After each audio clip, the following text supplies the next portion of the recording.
There we go. There we go. Lots going on. Lots going on. How are we doing? I'm glad you're on time for church. Oh, goodness. Okay, guys, we are kicking off this new series today, and we've called it Superfood.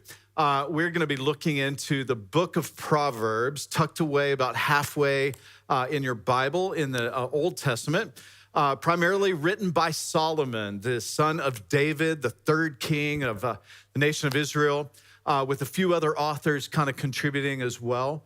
But it captures this thing called wisdom. Wisdom we often equate with some wise sage that rubs his chin and pontificates some pithy little saying about how to live life.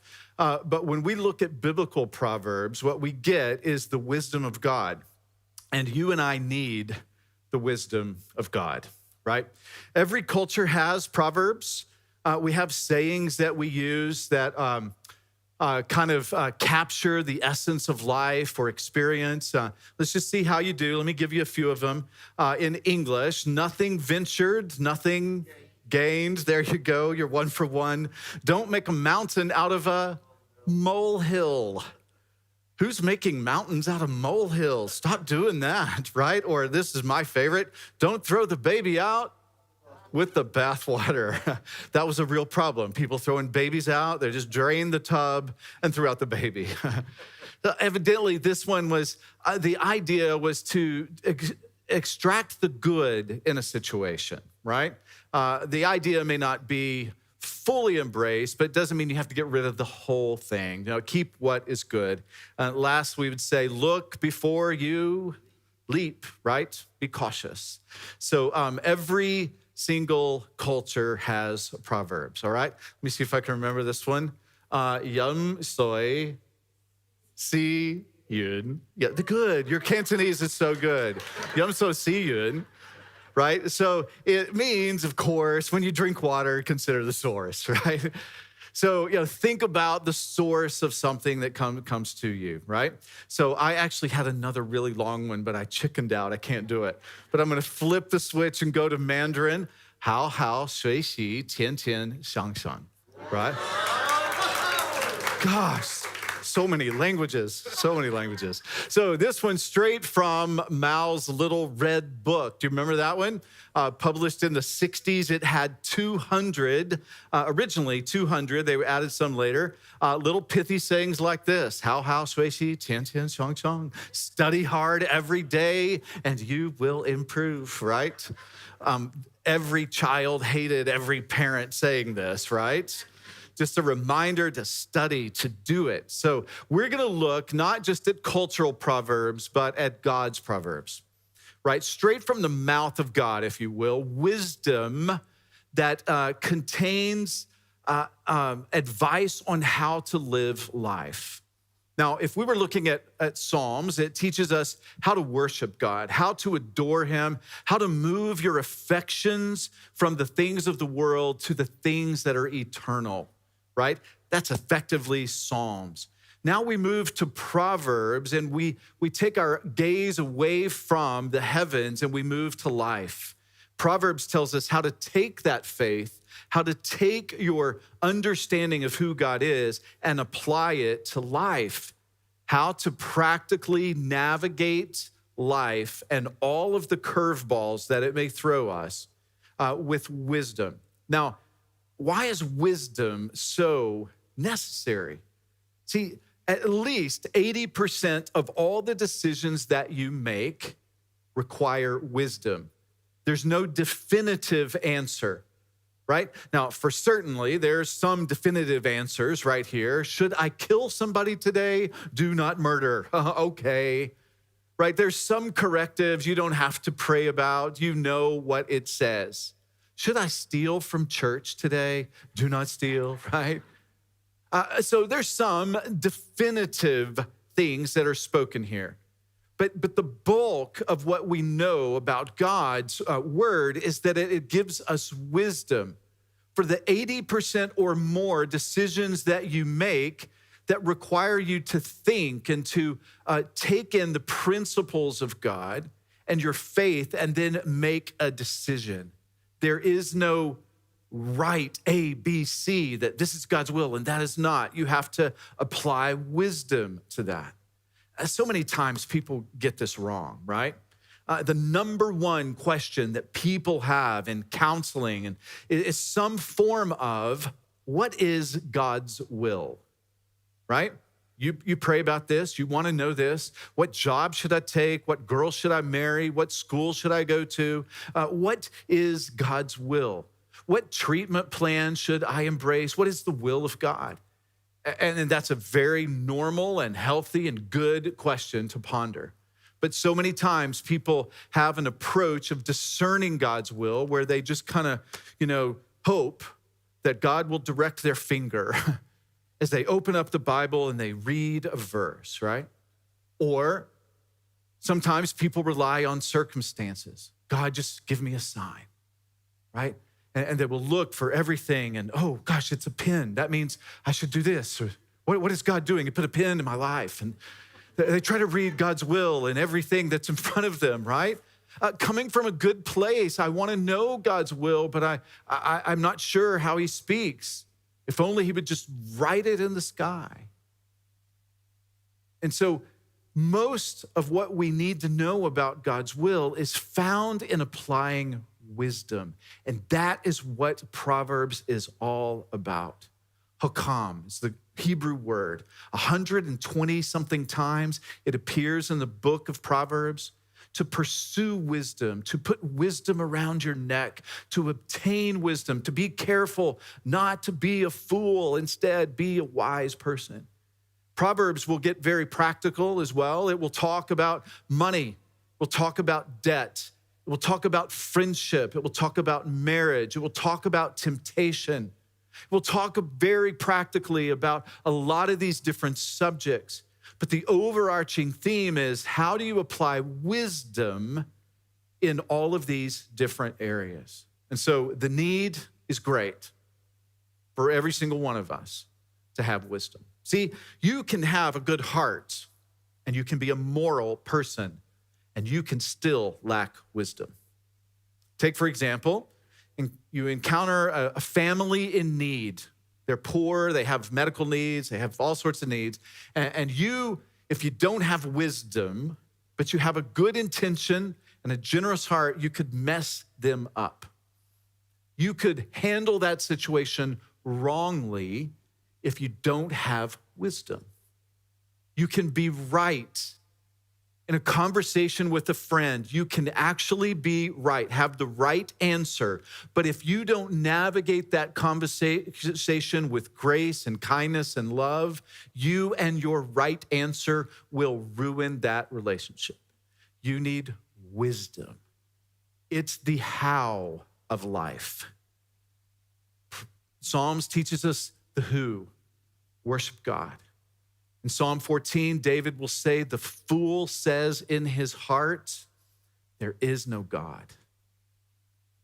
Proverbs teaches you how to remember, how to take intently into your soul that there is a God. And I don't just say that, but I live it out. My actions, my life is directed by this knowledge that there is a God. So as we mentioned, Proverbs falls in the middle of the Old Testament. This is your Old Testament books lined out, right? It starts out with 5 books of the law: Genesis, Exodus, Leviticus, Numbers, Deuteronomy. So 5. And then it goes to history books, starting with Joshua, ending with Esther, the history of the nation of Israel, and 12 of those. 5 poetry books. This is where we're focusing right here, Proverbs. The poetry books start with Job, go to Psalms, Proverbs, Ecclesiastes, and the raciest of all Old Testament books, the Song of Songs, about love, sex, and marriage, right? Maybe another sermon series another time. Major prophets right here, there's 5 of those, and then there's 12 minor prophets. Only minor in that the books are short, not because they're less important. So all in all, you have 39 books, right? 5, 12, 5, 5, 12. Easy to remember. That's where we are, right there, the middle, the book of Proverbs. The Proverbs, one Cervantes actually said that they are short sayings based on long experiences. I really like that, right? The Latin word proverb comes from pro and verbia or verbium. And pro means for or instead of. Verbium means words, wordage, right? And so proverbs are instead of words. They are short sayings. Instead of all the long words to help you explain something, they are short sayings that replace a large amount of words, right? Short sayings based on long experience. And so there is incredible value in us understanding Proverbs. Now, there's how many chapters of Proverbs? 31. What's the longest number of days of a month in our calendar? 31. Well, isn't that convenient? So here's a great idea for you. I do this, is I read the chapter of Proverbs corresponding to the day of the month. Today's the 14th. So you can read chapter 14 of Proverbs. And you know how long? I timed myself this morning. I read it. You know how long? And I read slow. And you know how long it took? 3 minutes. 3. So when you say to yourself or others, oh, I was going to read God's word, but I just don't have time. Guess what? You got time. Just make time. You've got 3 minutes because you spent 3 minutes just doing this on your phone, right? At least 3. So why not give God's wisdom 3 minutes of your time? Now, here is the tricky part. Is that some of these Proverbs, you understand all the words, but it does require some chewing on, some understanding, some kind of thinking about, to marinate in it a little bit for you to understand the real implications. And so, yeah, the goal is not zip through in 3 minutes and close it and go, I am done. So godly now. I'd rather you read 1 or 2 and think about it all day and come away with some real sense of meaning in it rather than just zip through, right? So it's not quantity, it's quality, but just a suggestion. If you need a starting place on how to read the Bible, it can be overwhelming. Get a Bible app or go old school like me, buy one of these things called a book. and have a go, all right? So Proverbs will speak about wisdom over and over, and that's where we're headed today. Proverbs Chapter 3 is where we're going to spend most of our time. In all your ways, submit to him, and he will make your paths straight. The author of Proverbs will use this idea of your life, of our life, being like a path. Now, if you've hiked, if you've gone on a path, you just simply take one step after another and you follow the path. And that path is your journey. And that path is likened to our life. That it is not always exciting, exhilarating, and full of exciting adventures, that most of life is just one step in front of another. It's just doing the next thing. It may or may not be exciting or Instagram worthy. You just do life. And that's where life is lived, right? It's not the highlight reel. I mean, you have a CV, you have a resume, which highlights all of your accomplishments, right? I graduated from here and I did this job and I accomplished that. That is all of the highlights. But most of life is not a highlight reel. It is just doing it. And that's what we see here all through Proverbs is your life is like a path. It is just doing one thing after another. This is, I think, my favorite verse in all of Proverbs. 4:18, it says, the path of the righteous is like the morning sun, shining ever brighter till the full light of day. Okay, so the God-fearing people, the righteous, they call it here, he says, our life, for those who follow God, it's like this. It's like the morning sun, where it's going from dark to light, it's dawn, and you can see a little bit, but not well. But our life is about taking a step, left foot, right foot, and that early dawn becomes the bright of day. And God's revelation to you and me is that way. You start off in the Christian faith, you go, I don't know everything. I'm not sure about dinosaurs and the ark and evolution. And there's so many questions, but I'm gonna take a step. I'm not gonna let that hold me back. I'm gonna take a step in what I do know. I'm gonna put left foot out in front of the right foot, and it's not exciting. And I didn't hear God speak, and I didn't get a miracle, but I'm still gonna be faithful. I'm just gonna walk on the path. And what you find is that dawn turns to high noon, to the break of day, and life is visible. And what used to be dark, what used to be hard to see is now visible, and you understand it. And wisdom comes slowly but surely. That is the Christian experience. Does God do miracles? Yes. Does sometimes he do things that shock you and surprise you? Is the Christian life adventurous? Yes, yes, yes. But the bulk of it is just faithfully trotting in what you know to be true, believing that God is real, rejecting this notion like the fool in Psalm 14 that says there is no God, saying, God, I believe you are real. I don't understand everything, and I've got some baggage, some disappointments, and my prayers aren't answered as fast as I'd like, but I'm gonna take that step. That, we find, is what wisdom looks like. Okay, here's your C.S. Lewis quote for the week. For the sages of old, the cardinal problem had always been how to conform my soul to reality through wisdom. It's clunky. But what he's saying is, it used to be that wise people, sages, they had this, their massive problem was, how do I conform my soul to reality through wisdom? I need to do some soul work. I need wisdom in knowing how to adjust to the reality of life. And then he says, but now, however, for magic and today's science alike, the cardinal problem, the biggest problem has been, how do I subdue reality to fit the conditions of my soul? And the solution is a technique. Replacing wisdom, modernity says the answer is a technique. You just need that latest book. You got to get that new podcast. You need more information. You need 5 steps to a happy marriage, 8 answers for a prosperous life, 14 ways to be blessed by the end of the month. Those are all the book titles, the articles we read, right? Just tight little techniques on how to master life and get to the next level. The reality is, you and I need wisdom. We don't need a secret sauce. We need wisdom in knowing how to conform our souls to the realities that life brings.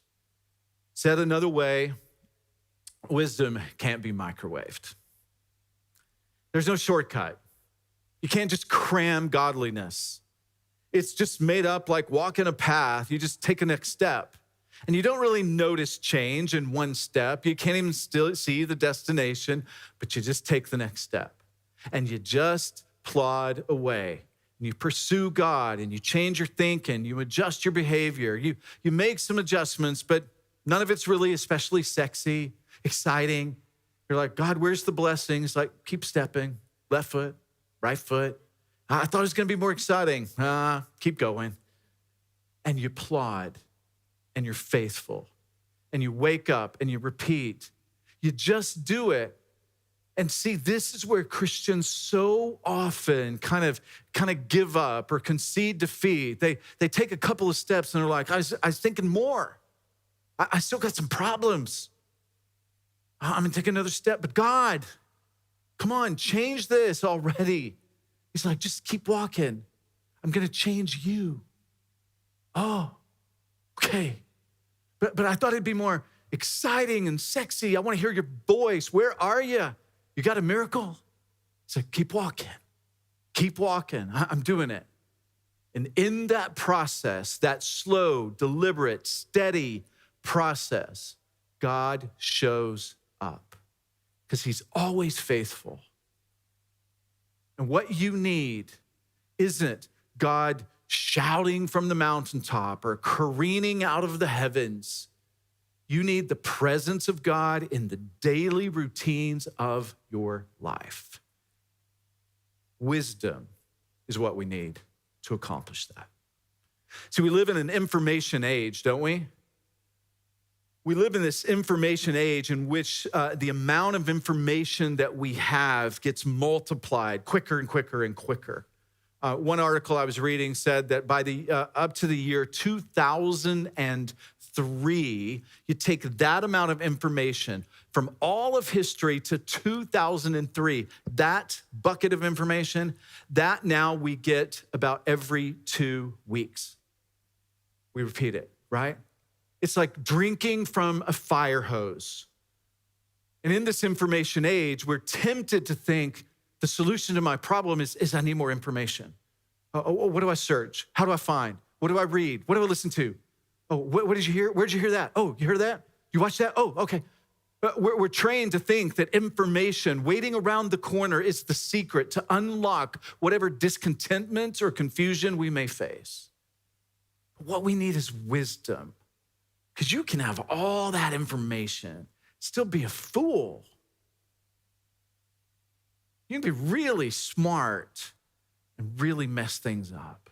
You've seen it, right? And so how do we get it? How do we get this wisdom? We're going to look today at 5 ingredients, right? As we make this smoothie, as we take on this superfood of wisdom, what does the Proverbs tell us about what wisdom actually looks like, okay? The first thing here is the constant nourishment of God. Okay, duh, we know this. But what does that look like? And what does Solomon say? He says, let love and faithfulness. These words in the Hebrew are always used to describe God, God's love, God's faithfulness. So he says, let God's love, let God's faithfulness never leave you. Bind them around your neck. Write them on the tablet of your heart. See, he knows that just as you and I know, that these concepts, even though we know them, we are prone to forget them. That though we may know them in our minds, we can say them out loud, the reality is that the impact that they have on our heart often is not what it should be. That if we really were aware of how great the love of God was, how faithful, how he always stays true to himself, that we wouldn't wander. But he says, no, you're going to wander. Like your heart is fickle. Your mind is forgetful. So you need to have a plan to make sure this never leaves you. Because in your weakest moments, when you're tempted to wander, if you can't recall in very real ways God's love and his faithfulness, you'll just keep on going. So he says, make a plan. Make sure that this never leaves you. Bind them around your neck. Write them down on the tablet of your heart. Pound them into your soul. So on Sundays, we're like, yeah, got it. And on Monday afternoon, you forget it. We are forgetful people, are we not? What time is it? 12:30. Is that right? I challenge you in 6 hours, 6:30. Let's go 7 hours, 7:30. You're at dinner, whatever your dinner plans are. You're with family, you're sitting with your spouse, your kids, whatever that dinner looks like. In 7 hours, somebody could possibly say, hey, did you go to church today? How was church? And you will say, as you always do, it was great, because it was. And then they'll say, oh, what was it about? And you'll go, it's like, God. It was about God. And like superfoods and stuff, yeah. You will struggle to recall what we talk about right now. Even with this heads up in 7 hours, still, most of you are still going to forget it. You know why I know this? Because I forget it, and I preach it 3 times. You call me tonight and say, hey, what was the sermon about? And be like, God, I mean, I hear it 3 times. I study, I prep it, and it's so fleeting at times, right? I can easily forget, and we all can. Now, it's one thing to forget the sermon topic, but it's way more tragic to forget the nature of God himself. So permission to forget what I say, but don't forget God's love. Don't forget his faithfulness. I love this psalm. Come, thou fount of every blessing, written in the 1700s by a 22-year-old who seems way smarter than 22-year-olds today, but I don't know. Let thy goodness like a fetter. Fetters, anybody? Do you know what one is? These are like shackles placed around your ankles. Like a slave would have chains around his ankles to prevent him or her from running away. So he uses that image of being captured, enslaved, stuck, and he uses it in a positive way. And he says, shackle yourself to the goodness of God so you can't run away from it. Let thy goodness like a fetter bind my wandering heart to thee. Prone to wander, Lord, I feel it. Prone to leave the God I love. Here's my heart, Lord. Take and seal it. Seal it for thy courts above. 1758, right? Some good words. You have to have a plan. You gotta say, okay, God, what I know about you is not enough. I need to bind it around my neck. I need to pound it into my soul. You are loving and you're faithful. Number 2, you need to also have a healthy skepticism of yourself. Healthy skepticism of yourself. That means you need to have a ruthless ability to be self-reflective, to know you well in a healthy way, right? To be skeptical means to say, okay, this is my opinion. These are my thoughts. This is my plan, but I'm not sure. I could be wrong. Now, some people suffer from an unhealthy skepticism where they think, oh, I'm probably wrong. I'm stupid. I always make mistakes. You know, they have that self-condemnation, the tape that plays, that fosters and feeds a lower and lower self-esteem, or that masquerades as a false sense of humility. Oh, I'm really not that good. That's not what he's talking about.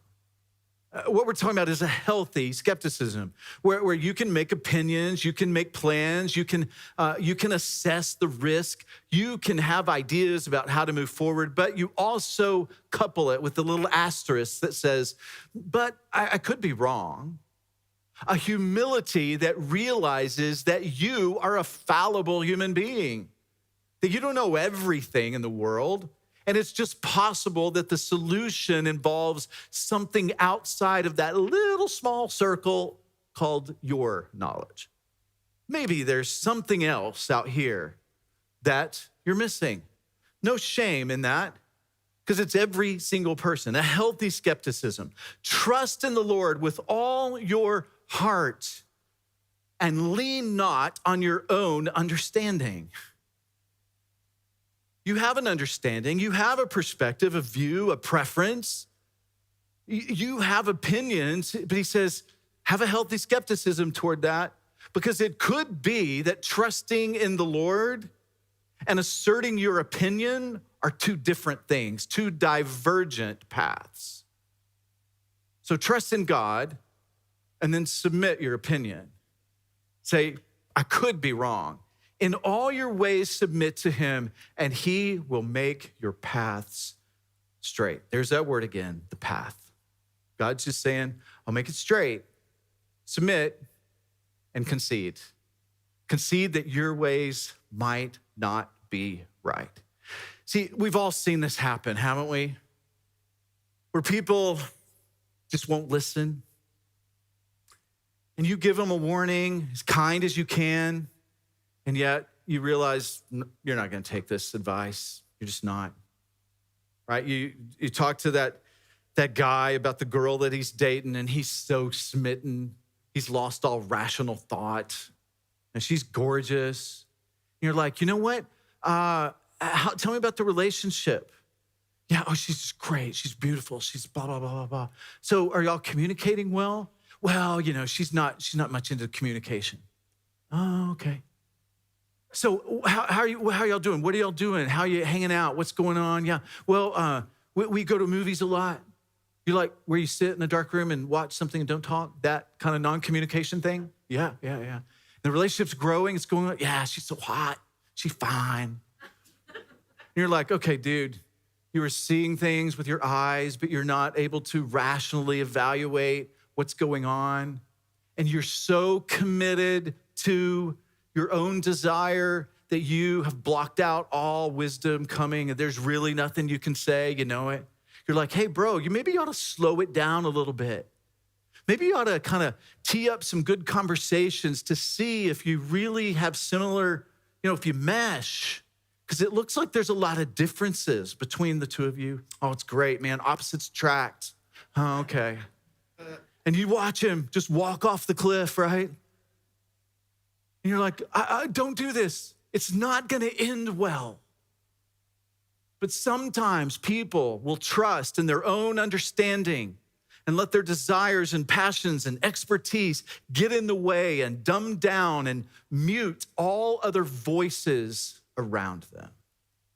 Man, to be teachable, to be open, to invite others into your life, to have a healthy skepticism that says, I'm going to question my decisions because I'm not quite sure if they're right. I could be missing something.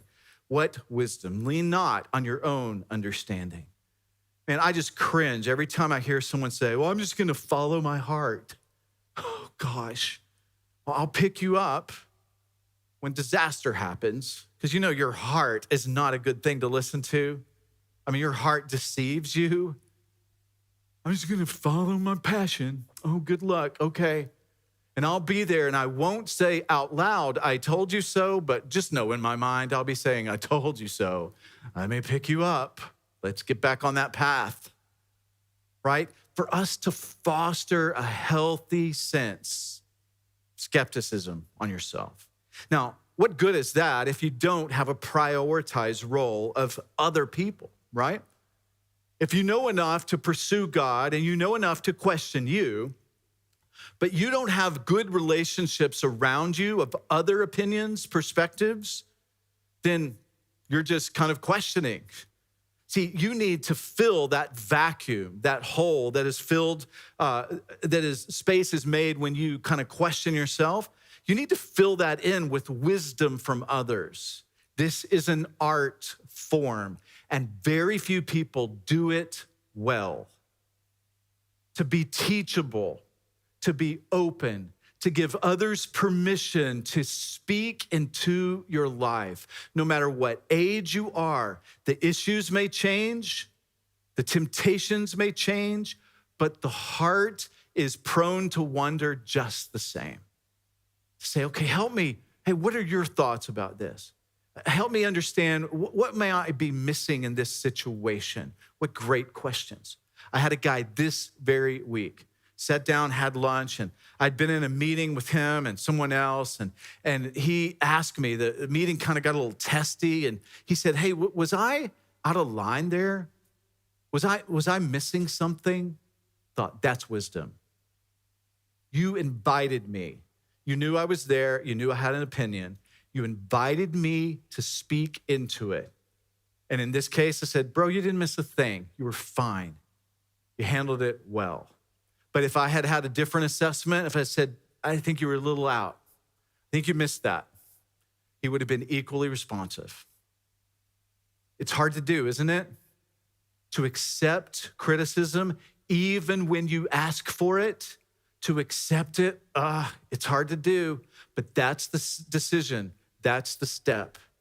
In that moment when you're like, I want to be defensive. I want to explain. I want to blame. I want to say, well, if you had, but I didn't, at least I didn't. If you want to find some way to talk your way around it, do that. walk off the cliff, or in the moment, be teachable, bite your lip, take it on the chin, and hear what they have to say, and be better off as a result. You got to prioritize people. Don't be wise in your own eyes. Be wise in someone else's eyes, not in your own eyes. See, here's the thing about wisdom. We see information, we obtain it, we Google it, we get it, we learn it. But wisdom is observed. We read about it, but wisdom lived out has to be observed. You have to glean it. You have to observe it and see and go, wow, oh, that was good. The way they replied, the way they responded, that's good. I need to be more like that. You need to have people around you that sharpen you, that speak into you, and that provide wisdom that you don't have on your own. Prioritize the people in your life that help you to that. Okay, the fourth thing is a routine of best practices of faith, right? We use this term best practices in often business settings, right? What are the best practices in marketing or in HR or whatever? But let's apply it to faith. We've been talking about best practices of faith. We call them spiritual disciplines. This idea of how am I going to get these things in my life, this idea of God, this affection for him, this understanding of who I am, this acquaintance with Scripture. How am I going to do that? And so you need to say, I'm going to adopt the best practices and I'm going to make it a regular routine in my faith. He says this in Proverbs 3:1, my son, do not forget my teaching, but keep my commands in your heart. Don't forget my teaching. Now, this is Solomon speaking to his son.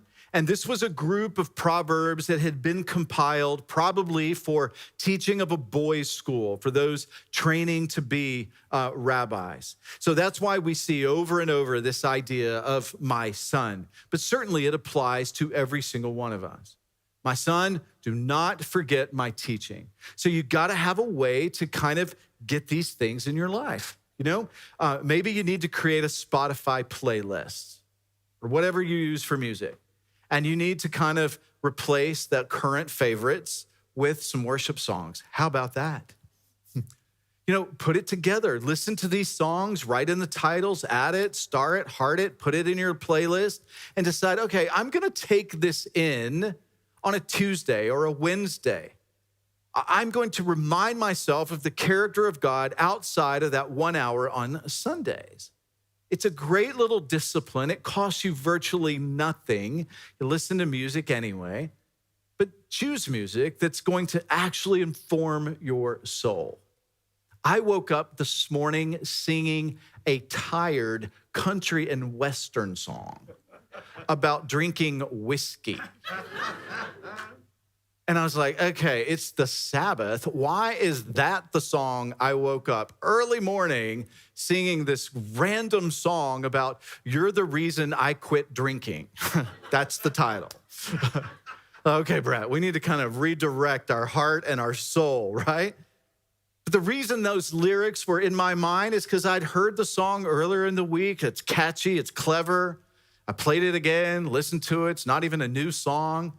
And then I'm singing it on a Sunday morning. You're the reason I quit drinking.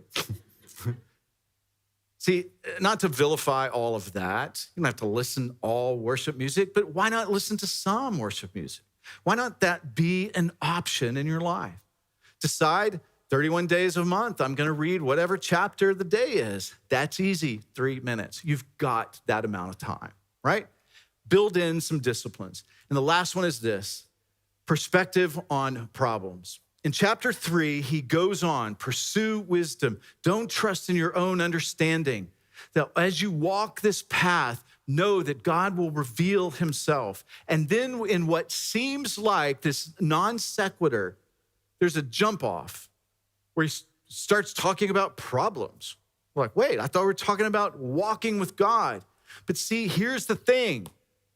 When you encounter a problem, a disappointment, a quandary of any kind, it is precisely in that moment where that next step is so important.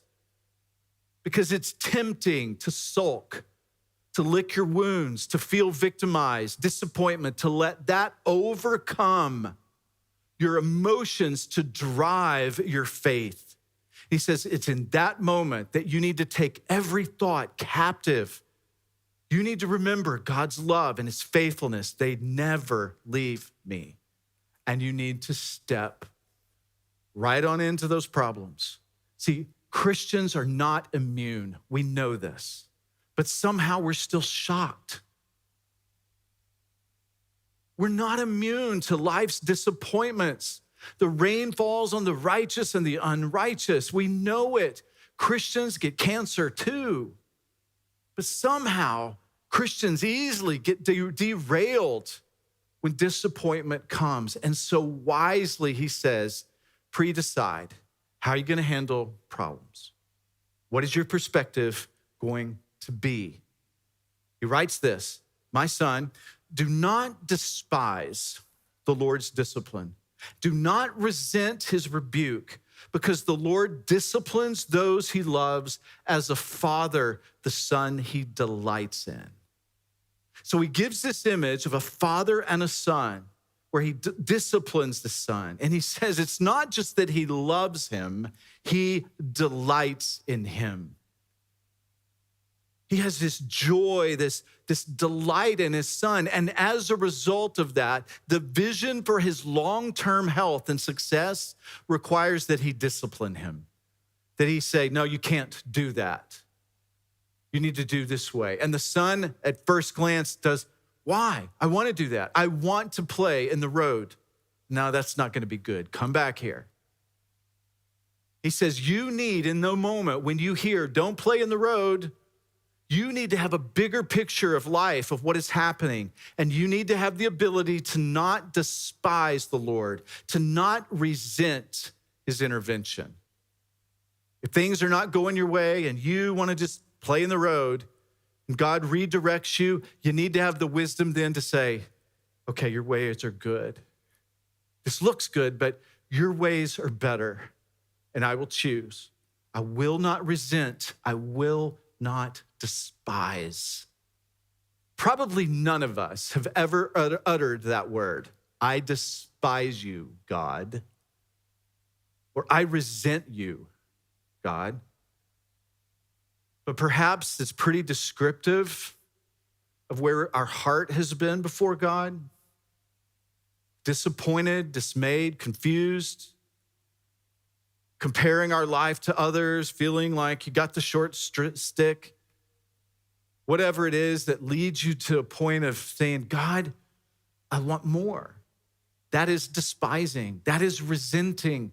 And so in a place of contentment, he is saying, pre-decide how you're going to handle the problem. He says, what you learn in the light, never doubt in the dark. So when you face the problem, you need to reach back and be able to say, no. I know you're good. I know you're loving. I know you're faithful. Gosh, it doesn't feel like it right now, but I'm taking what I learned then and I'm pulling it into my now, and I'm moving on, following you in whatever pain there is, whatever problem there is. See, the thing about wisdom, you can't microwave it. So you can't wait for the crisis and then go, okay, God, I'm all yours. How do we do this? He said, no. You need to train. You need to train and prepare in righteousness all of these years, like the Olympics waiting out for you sometime in the future. You train diligently and you do it and you walk. And that way, when you encounter the thing, you're equipped. You're ready. You see, that thing is coming. Don't be surprised. Don't be shocked. And don't despise or resent God in the midst. We need wisdom, don't we? Every one of us is smart, educated, as great as life may be.